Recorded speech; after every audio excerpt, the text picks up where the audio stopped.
pursuit of the matter earlier mentioned, if by surreptitiously transferring the property in his name, do you mean without giving other sisters their due share? Then the answer is yes.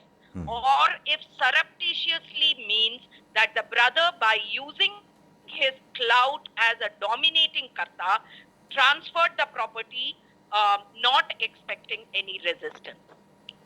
Yes. See, if the whole of the property has been transferred by the brother in his capacity as a karta, then one, there is a violation of rights of the other co-partners. He cannot do that. Obviously cannot do that. Therefore, that would obviously and definitely be open to a challenge. Cannot be done. What he can transfer is only his share, as I said. And if it is done surreptitiously, of course, it would also be open to criminal prosecution. 406, 420 IPC, criminal breach of trust, cheating, those issued would also come into play. So, two different prosecutions. One, to set aside the sale or transfer of the property, and second, criminal jurisdiction. Both can be done.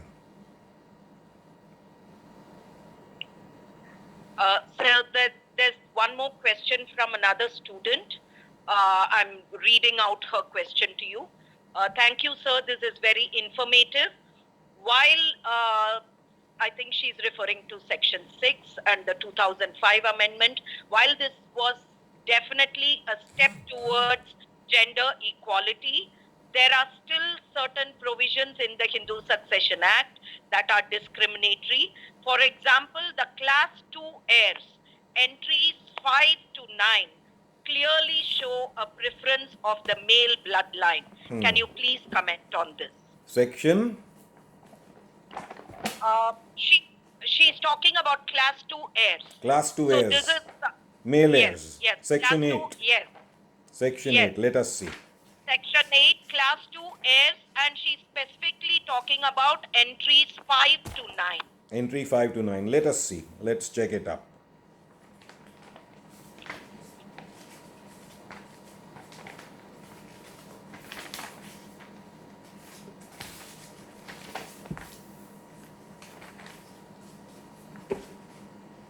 Class 2, entry 5 to 9, right? Yes.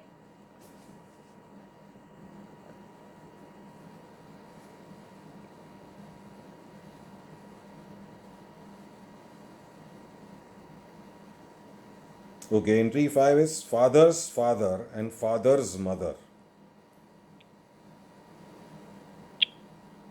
Let's talk about that first. One thing, of course, practical aspect here. In this day and age, it's very rare that class 2 would come into play. That is one. Because if you look at the heirs in class 1, quite a lot of the heirs are covered. That also begs a question. I'll put a question to myself before we go into 5. See, father has been placed as the first entry in class 2. Now, why is that?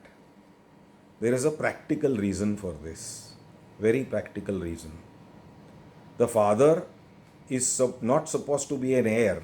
The father, one, of course, he gave birth to the person who is dead, but he would have property of his own. That is why he has been put in as the first entry in class 2. It is only in the absence of, and this is worth marking, whereas heirs in class 1 take simultaneously, the heirs in entry 2, class 2, take to the exclusion of the other entries. That is something that has to be remembered. And it is very, very unlikely that the father's father or father's mother would probably be there. And here we are talking about a male Hindu dying, let's see how this is discriminatory, because in first entry the widow, mother, etc. are all there.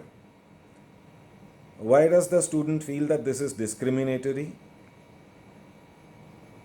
I think if we look at category 5, the first entry is father's father, Father's father, and the second entry is father's mother. father's mother. So if the father's father and father's mother exist, then the father's father takes the property, and the father's father has precedence over the father's mother. No, And no. That is where the student is wrong. They are both in one entry, they will take simultaneously together. That's where the student is wrong, I'm sorry. So that should answer the question. That is not gender discriminatory at all.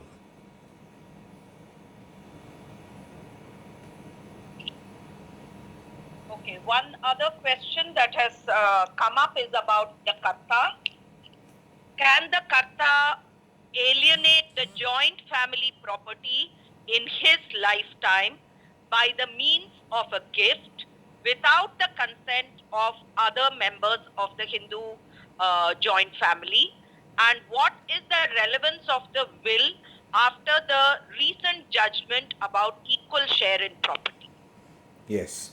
Now, a karta classically can alienate family property, but there are, I would say, checks and balances. One, it has to be for legal necessity. That is the main thing.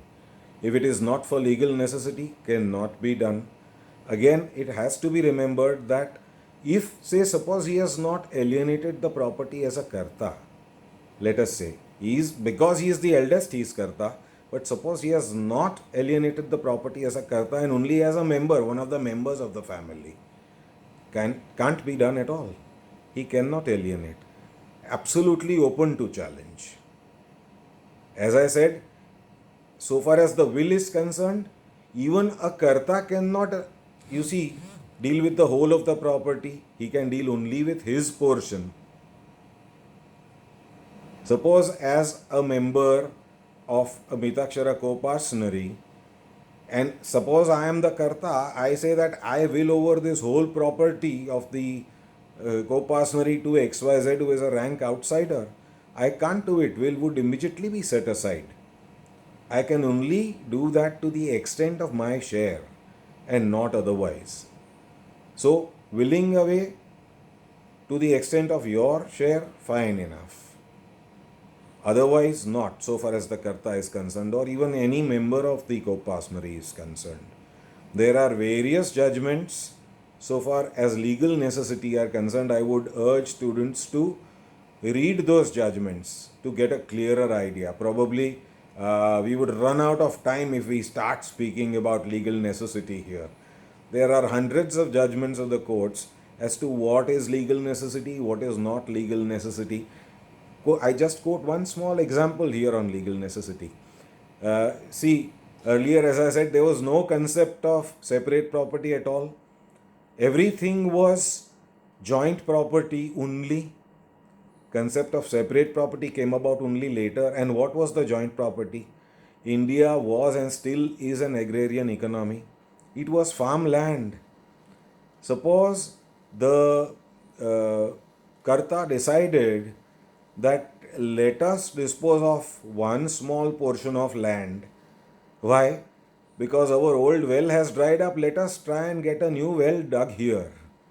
That is legal necessity. Can be done.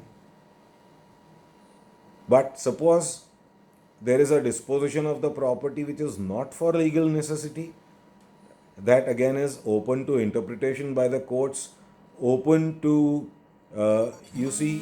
whatever evidence there would be, otherwise cannot be done.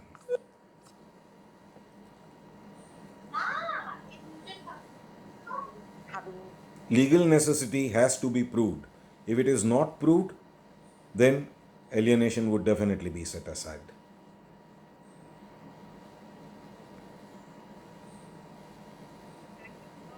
There's one other question I think you Yes. have already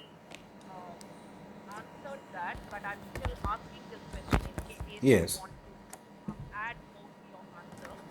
What is your opinion on Section 14 with respect to Om Prakash versus Radha Charan? That was the judgment that a little while earlier I had asked you and you did speak about it.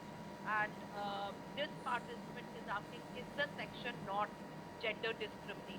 And there is a Hindu article which is given here, and the participant is referring to that. And Section 14 is discriminatory. Is that what the participant is saying? yes, the participant is asking you if you think Sorry, I Section can't 14, hear you properly. the participant is asking whether you think whether Section 14 is discriminatory in the light of Om Prakash versus Radha Charan judgment. Section 14, if you look it up, it's already been upheld by the Supreme Court and some other courts earlier. So that should answer the question.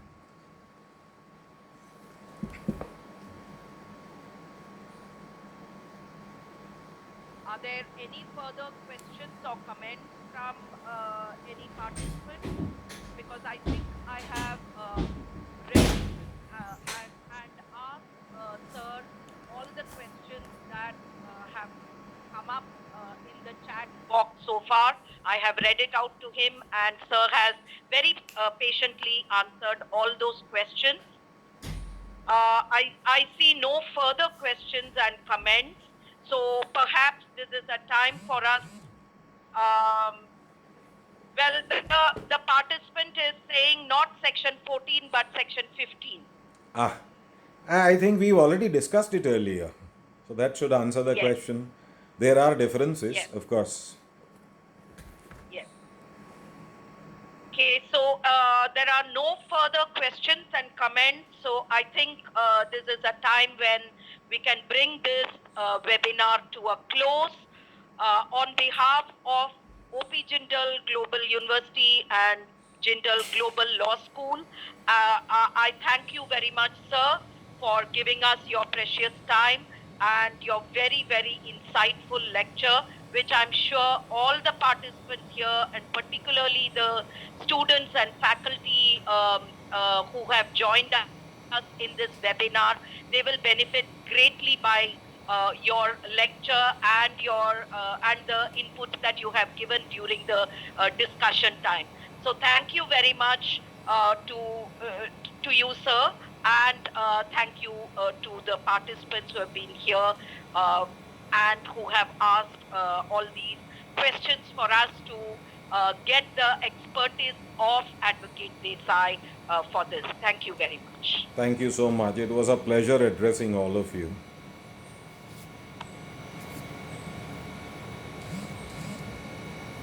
Thank you so much, sir. Thank you for your time. Thank you. Thank you, Dr. Soumyama, for chairing this session. So we look forward to having you back on some other lecture, not just related to family law, but also other areas of law and practice. Will be a pleasure. Let's see. We look forward to having you back in some good season, not just online, but also over to our campus as well. Let's see. Hopefully when things are conducive to do so. Thank you so much. Thank Thank you you. all once Thanks again a lot. for joining us. Thank you.